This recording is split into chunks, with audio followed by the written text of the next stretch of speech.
An account of the first conflict. Chapter 4. The Accident of Life. If the forging of worlds marked a moment of relative calm in the universe, it did not signify the end of the struggle between the Maker and Chaos. Indeed, their conflict had by then grown so vast that entire galaxies had become the theater of their opposing influences. Stars continued to ignite and perish. Worlds formed and shattered. Solar systems drifted and collided as the invisible architecture of the Maker struggled constantly against the distortions introduced by Chaos. Yet, within this grand and violent machinery of creation, there emerged phenomena so small and fragile that they might easily have gone unnoticed. On certain worlds, those rare spheres where gravity, atmosphere, and distance from their stars aligned in delicate harmony, conditions allowed matter to behave in unfamiliar ways. Oceans gathered upon their surfaces.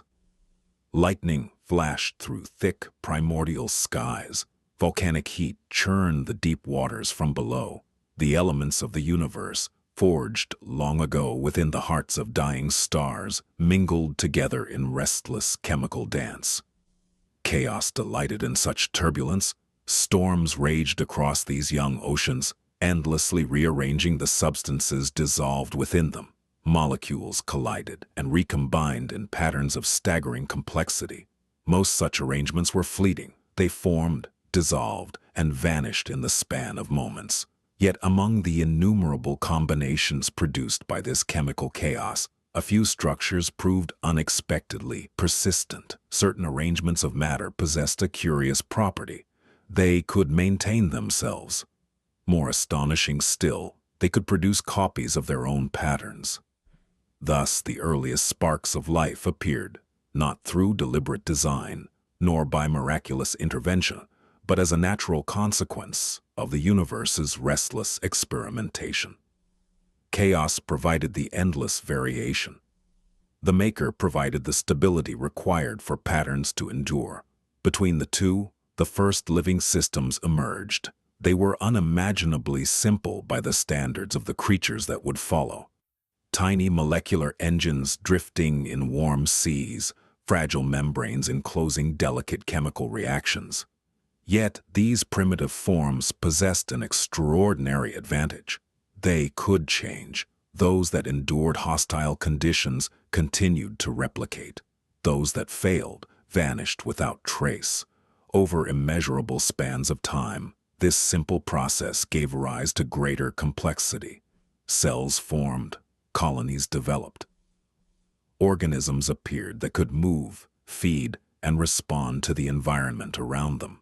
The oceans of certain worlds filled with strange and evolving creatures. Chaos continued its work, introducing mutation, instability, and catastrophe. The Maker answered by allowing stable systems to persist and refine themselves. Thus, life did not merely survive the ancient conflict, it thrived because of it. What began as fragile chemistry gradually became ecosystems of astonishing diversity. Creatures crawled upon newly formed shores. Plants spread across continents. The atmosphere of certain worlds itself began to change under the influence of living processes. Entire planets were slowly transformed by the activity of the organisms that inhabited them. Yet even this remarkable development was not the most extraordinary consequence of the cosmic struggle, for among the countless living forms that evolved upon these fertile worlds, there eventually appeared a phenomenon more unexpected than life itself. Certain creatures began to perceive. They responded not merely through instinct, but through memory.